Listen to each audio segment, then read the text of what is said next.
বাংলাদেশে ফের শাসক শিবিরে অশান্তি। এবার জামাত বিএনপি দ্বন্দ্ব প্রকাশ্যে। ইউনূস সরকারের গুণগান গায় জামাত, আর সেই জামাতের সমালোচনায় সরব বিএনপি শীর্ষ নেতা। রবিবার ঢাকা সভা থেকে জামাতকে এক হাত নেন রুহুল রিজভী। শেখ হাসিনার আমলে যারা ব্যাংক লুট করেছে, ব্যাংক আত্মসাৎ করেছে, তাহলে আজকে কোন মুখে বলছেন এক চাঁদাবাজ পালিয়েছে, আরেক চাঁদাবাজকে কেউ দেখতে চায় না?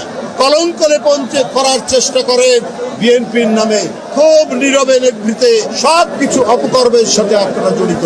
শেখ হাসিনার ব্যাংক আত্মসাতের পর 5ই আগস্টের পর আপনাদের আত্মসাত তো জনগণ দেখেছে। ঘোলা পানিতে মাছ শিকার করার চেষ্টা করছে।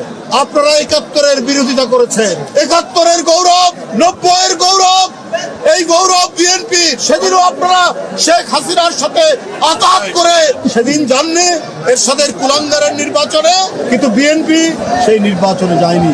তার নেত্রী বলেছিলেন দেশের নেত্রী এরশাদের অধীনে কোনো নির্বাচন করবো না, স্বৈরাচারের অধীনে কোনো নির্বাচন করবো।